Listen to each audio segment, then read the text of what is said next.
what is up? My name is Megan and welcome back to my channel, or welcome if you're new. I hope you guys are doing well and staying safe.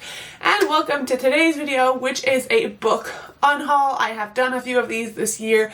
I am continuing to purge my big amount of shelves. And in this haul, we have a lot of books I've already read, some that I just lost interest in. There's around 60 books in here, so I'm not going to go through the synopses of each or the reasons why for each book, but just know these are the books I am unhauling, and they are going to a secondhand bookstore. I sell them for dirt cheap so that people can enjoy reading them. So without further ado, let's hop on in. The first three books on my stack are actually children's classics. So we have The Wizard of Oz, Alice in Wonderland, and The Little Princess. I will say I have just better ways of enjoying these stories, most through audiobooks. I really have found that I love audiobooks for children's classics, and so I don't need these copies. Plus I had gotten them for super cheap. Like, I'm not gonna make any profit off these, but they aren't in the best condition either. So I'm just hoping that someone who is looking to collect or looking to start their journey with classics can find these. Then I have Percy Jackson books. Don't click away from this video.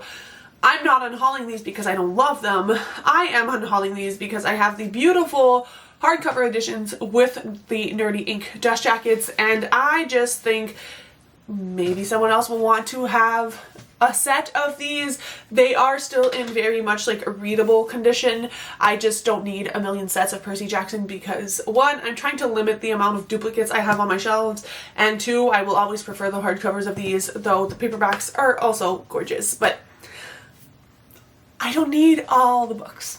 And we have a French book, which is Le Journal d'Aurélie Laflamme. This series is like a young adult series where we follow a girl kind of like through high school, through her troubles, through her romances. I love these as a teen, and I had actually purchased them again to reread, but unfortunately there's just no time. So I have already read these. These were really much like a nostalgia. I'm holding on to them on my shelves, but I just don't need them. Something else I am getting rid of is the entire Fence series. I don't know if I had featured a few of them in an unhaul before, but I'm deciding to get rid of the whole series, and I had from 1 to 5. I actually loved these graphic novels. They are some of my favorites. However, I will not reread them, and it took so much time between volumes, especially between the newer volumes, to like release them. And the volumes are so short that I'm like, I am not willing to commit to like a year or 2 years wait for a 1 hour read, and where I forget everything and have to restart the series from scratch each time. So I don't fault anyone, and I do love this series dearly, but I thought there would be a little bit more romance. The romance isn't happening. I don't know if I can read these online, but it might be what I end up doing, though these are in like pristine condition. So if someone wants them, they'll be at that bookstore. Then we have a special edition of The Wallflower by Sally Louise. I subscribed to Probably Smut, which this is where it came from. However, I did not want this book. I wanted the book after that. I tried to sell this for like $10. Nobody wants it. And the font is much too small for my eyes, unfortunately. It's why I wear glasses. So this one has to go. Similarly with Hello Lovely Box, we have Let Love Rule by Frances M. Thompson. The cover of this is much better than the original cover, but with Hello Lovely, you never know what book you're getting. You're just pitched like the tropes of the book. I did not expect this. I was expecting something completely different. Again, I tried to sell it for dirt cheap. Nobody wants it. It will go to that used bookstore. Another subscription box books I have is The Principle of Moments. This is one I bought for like $10, tried reading it because I thought maybe it would be a good way for me to get into sci-fi. Alas, did I give this book a fair chance? Maybe not to everyone's standard, but this is another one I was trying to sell for like $10 Canadian. Nobody wants it. Then, and this is another one I had, I think, mentioned in a video. I wasn't sure if I was going to unhaul the series, and there should be more, yes. I was like, some are missing from my stack. They were indeed in another stack. The Down Among the Sticks and Bones series, or Every Heart a Doorway series. I don't even know what the Lost and Found series? I don't know. I read up to book 5 and then lost interest, and I do think the books are too expensive, though I think they're getting a little bit easier to find secondhand, and I just have lost complete interest in the series. I tried selling them as a series. It's not selling, and it's not something I want to keep on my shelves, so I'm going to unhaul them and give them a home in that bookshop, and I do think they will be loved by someone else. Though I did really enjoy my time with it, I do think the highlight of this entire series so far is Down Among the Sticks and Bones. I love this book with all my heart, I really do. But I'm not going to keep going with the series, so I'm not just going to keep that book. We then have a few more graphic novels. We have Sorseren Book 1 and 2, the English translated version. I tried reading this during my 24-hour readathon. If you've seen that vlog, I DNF'd, and so I'm getting rid of both of these. I've been really struggling with graphic novels, unfortunately, so a lot of them are leaving my shelves. Chef's Kiss is fine. I don't want to keep it. I am really falling out of love with graphic novels. Same with The Moth Keeper, which I read from one of my Bookopoly dice rolls. It's a vlog that is also up on my channel, and I DNF'd it at like 50%, which is very unlike me for Katie O'Neill. I still love the Tea Dragon Society and Aquicon Corv. This is just very different and not at all up my alley. Then, another thing I'm completely falling out of love with is the thriller mysteries in the adult genre. This I got secondhand. We're just not going to talk about it. This is a few like more nostalgic books. We have The Secrets of Boys by Haley Abbott, who is the author of Summer Boys, which the Summer Boys series is a series I am obsessed with. I was obsessed with when I was like 14 or 15. I am keeping those books. They were hard to find. This one though, not obsessed with, will not be keeping it. And then another book.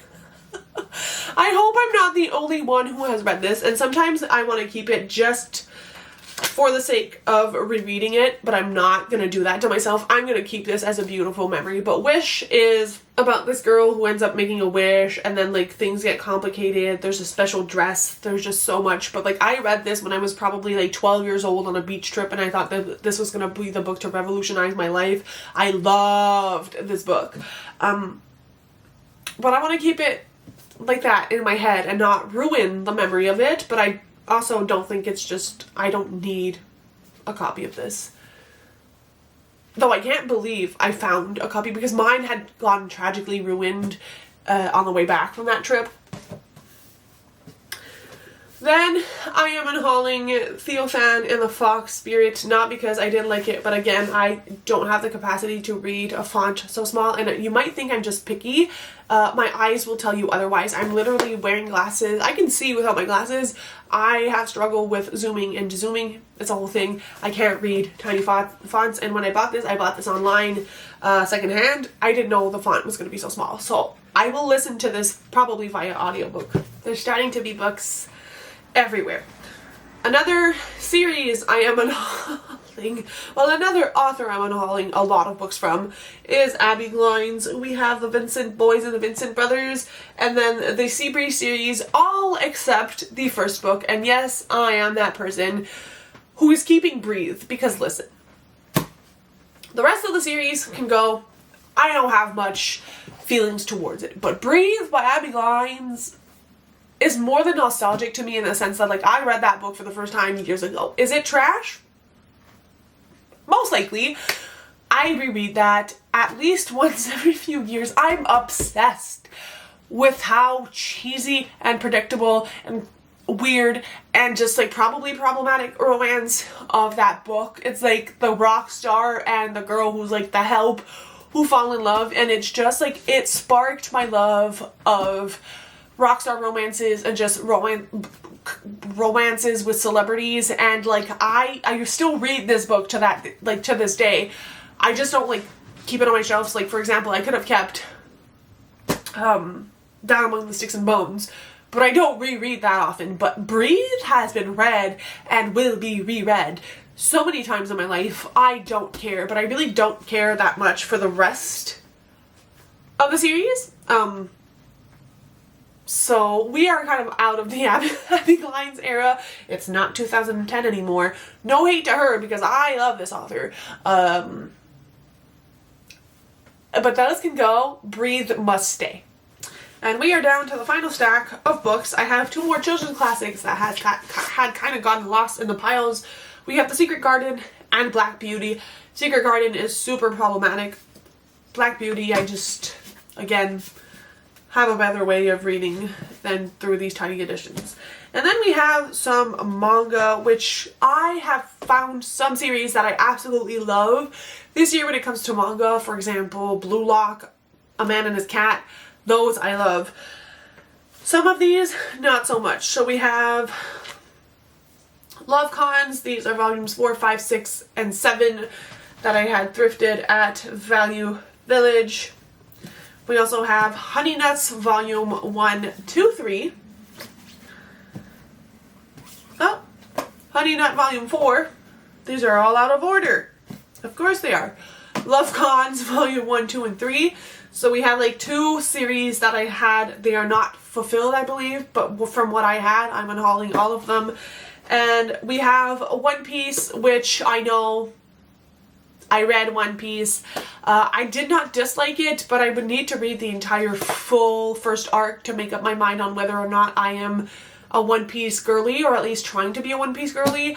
And for now, I'd rather dedicate my time to Blue Lock, for sure. And then A Man and His Cat. I have Blue Flag I want to read. Like, there's a lot of other books I'd rather be reading. That volleyball manga also. So this is not a priority, though it's unfortunate because I love pirates, but the first volume kind of left me whereas other first volumes have gotten me really hooked. Though I will say, I'm sure in the long run I would love One Piece, so don't hate me. And the last 2 books are Cactus Secrets volume 1 and 2. So again, I'm clearing out a lot of series, some graphic novels, some manga, because I have focused a lot on like the regular novels I own, but this is kind of like remainders of that. Or now I'm clearing out most of like graphic novels and manga just to make more shelf space for those longer series. Like Blue Lock is a big series. I want a place to keep it. And those sorts of things. So I hope you guys enjoyed this. It really feels nice to purge, and as I said, it's nothing against any of these authors, any of these books. If these are your favorites, you are so allowed to love them.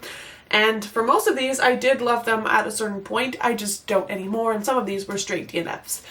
Thank you so much for watching. I hope you guys enjoyed, and I'll see you very soon with another video. Bye guys, happy reading.